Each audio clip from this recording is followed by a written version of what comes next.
أنا أوصيكم على شيء، إذا كنتم مترددين ولا خايفين من شيء أنتم لا تخافون إلا من الله. إذا تبغون شيء اسألوا الله، لأنه فعلا مسيح هو ابن الله. أنا من نفسي شفته الله، أنا طلبت من الله يوريني في حلم، والحمد لله جاني في مجرد أسبوع وراني في حلم. إذا كنتم مترددين اسألوا الله، راح يوريكم، راح يبين لكم أن المسيح هو فعلا ابن الله. وغير كذا إن في أرواح كثيرة ضايعة الحين، ضايعة ما تعرف إيش تسوي من ناحية ديانتهم، مو عجبتهم ديانتهم يبغون يغيرونها. أنا عندي لكم أوصيكم أنكم بس تبحثوا عن الله، اسألوا المسيح، اسألوا عيسى، صدق والله راح يجيكم وحيبين لكم يا في حلم يا حيجيك بفيجن، حيجيك قدامك يا ما صارت في ناس. هاليلويا. والله حيبين لكم. هاليلويا. واو. هاليلويا. يعني هيك انت you obeyed the command. طبعا. نشرت الكلمة. هاليلويا. يا رب انا مبسوط جدا جدا. يعني انا بس ممكن احكي حاجة عن نفسي، عشان انا كمان كنت مسلم، وانا كنت متدين وكنت ملتزم بالاسلام. لكن لما كان عمري 15 سنة، انت قديش كان عمرك لما الرب جالك؟ 21 سنة. 21 سنة. أنا كان 15 سنة عمري، وأنا كنت أتفرج على التلفزيون مثل المشاهدين الآن، يعني اللي بتفرجوا علينا. وهيك، وكان في واحد اسمه أورال روبرتس، هذا مبشر مشهور جدا في أمريكا. إيه. وهو كان يحكي عن قيامة المسيح وموت المسيح، وأنا ما كنت فاهم إشي. لكن لما كان يحكي فجأة الروح القدس انسكب علي. صدقني حسيت حالي، تعرف أنا حتى ما بقولش إني كنت مسلم وصرت مسيحي، أنا كنت ميت وعشت لما الروح القدس أجا. وهذا اللي بيصير مع كل شخص، ممكن يكون شخص مسيحي، ممكن يكون بوذي، ممكن يكون ملحد، ممكن يكون يهودي، ممكن بيهمش. يعني كلنا قبل ما يجي المسيح إحنا روحيا ميتين، صح. محتاجين الروح القدس ينسكب علينا. وهي مكتوب في الكتاب، يقول الله في الأيام الأخير سأسكب من روحي على جميع البشر. طبعا. البشر في أمريكا، البشر في فلسطين، البشر في السعودية، البشر في مصر، البشر في الهند، البشر في أفريقيا، في كل العالم. هللويا. الرب يسكب من روحه على جميع البشر. يعني صحيح أنت فرحتي قلوبنا اليوم باختبارك الجميل. يعني أنت كمان صار عندك أحلام ثاني، ممكن تحكي لنا عن بعد الأحلام الثاني اللي جالك؟ أنا جتني حلم ثاني، شفت فيها عيسى. نعم. والحلم هذا نفس الكلام اللي مكتوب فيه في الإنجيل، أنا شفته في الحلم قبل ما قريته في الكتاب. واو. بس عشان تعرفون حقيقة الحلم. نعم. كنا في يوم القيامة، وأنا كنت أحاول أنشر كلمة الله، وفي ناس كانوا مو راضين يستوعبون ويقبلون أنه عيسى هو فعلا ابن الله. هذا في الحلم؟ في الحلم. هذا في الحلم. أنا في الحلم كنت أسوي كذا. نعم. وأنا جالسة أحاول فيهم أقنعهم، أحاول أنشر كلمة، أعطيهم كذا كلمة من الإنجيل، وأنا جالسة أسوي نفس الشيء هذا.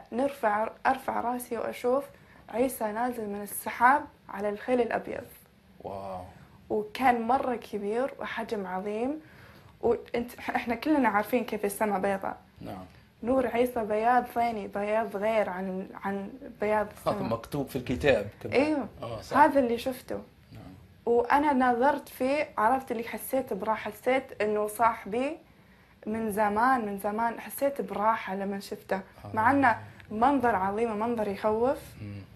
انا حسيت براحه وناظرتهم، شوفوا هذا هو، هذا اللي جالسه اقول لكم عنه. هللويا. ناظروا وكلهم مع انهم شافوه، نصهم اقبلوا ونص الثاني يعيوا.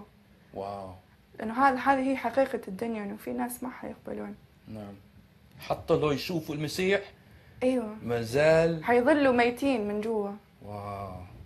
هذه هي حقيقه الدنيا. بس الحمد لله نص العالم لما شافوه اقبلوه، شافوا عظمته، لانه نازل يوم القيامه، كان نازل على اسرائيل. واو. واتذكر هذا اخر حلم شفت عيسى فيها. واو. بس غيرت حياتي. وممكن كيف تحكي لي يعني كيف كان رد فعل الناس؟ يعني انت بالحلم؟ لا، في حياتك الان. يعني في ناس بيعرفوا عن ايمانك، وكيف كان رد فعلهم؟ آه، أي ناس، العرب ولا العرب او اصدقائك ولا؟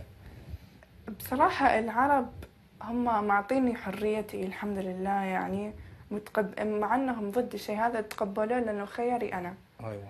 وكل واحد يسوي اللي هو متوقع ربي مهم. يبغاه يسويه. فهو يعني الحمد لله الله مسهل عليه أشياء كثيرة، وما حد يعني الحمد لله ما شفت أشياء معاملة سيئة. نشكر كلهم الرب. متقبلين. نشكر الرب. ومن ناحية الأجانب الأمريكانز مرة مبسوطين، مرة نعم. مبسوطين إنه يشوفون المعجزة، إنه واحدة سعودية تقبل عيسى. هاليلويا. الحمد لله. نشكر الرب. يعني يعني صحيح المسيح بيعلمنا عيشوا مع كل الناس بالسلام. بالسلام. يعني ومكتوب كمان يعني بالانجليزي بيقول as much as it is in your power، يعني قد ما هي في قوتك انت، عيش بالسلام مع الناس. الرب ما بده ايانا نعيش دائما يعني بالمشاكل وبالغضب والعداوه مع الناس. الرب بده ايانا نعيش بالسلام. هذه مشيئة الرب، يعني مكتوب هيك.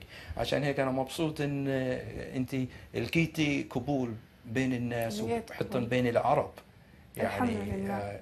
بالنسبة لإيمانك. وممكن يعني أنت الآن بتحضري كنيسة؟ إيه الحمد لله. وهل بتشتركي في الخدمة فيها؟ أشترك معاهم 4 أيام في الأسبوع. نعم. إيش ممكن تحكي لنا يعني إيش اللي بتعمليه؟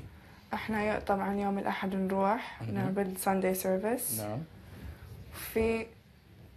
في نروح في Mondays وفي Thursdays وفي Tuesdays. هي عبارة عن نجتمع ونجيب ناس ما يؤمنون بعيسى، ما يؤمنون فيه. نعم.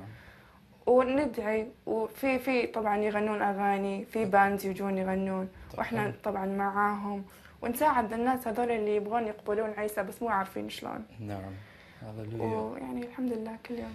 واو، صحيح. يعني اختبارك، يعني نشكر الرب يسوع من أجلك ومن أجل طاعتك للأحلام اللي يجولك من الرب.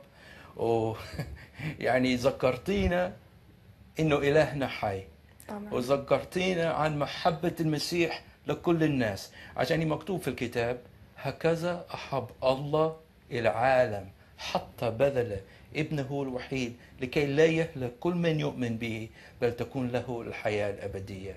وممكن من المشاهدين بس أشجعكم اليوم زي ما عملت أختنا، ممكن أنتوا اليوم شاكين، ممكن أنتوا اليوم في جواكم جوع أو عطش روحيا، وتتمنوا إنه الرب يجي ويروي هذا العطش اللي فيكم. أشجعكم تعملوا زي ما عملت أختنا. قل لله يا الله، إذا المسيح هو ابنك، إذا المسيح مات على الصليب عشاني، يا رب تعال واثبت لي محبتك، خليني أعرف محبتك. يا رب أنا محتاج إنك تروي العطش اللي فيا، عشان إلهنا حي وهو موجود وهو عندك الآن، وهو بحبك بمحبة أبدية. وأنا نشكركم المشاهدين على وجودكم معنا في هذه الحلقة خاص من البرنامج إله المعجزات على قناة حررني يسوع، ونتمنى نكون معكم في المستقبل.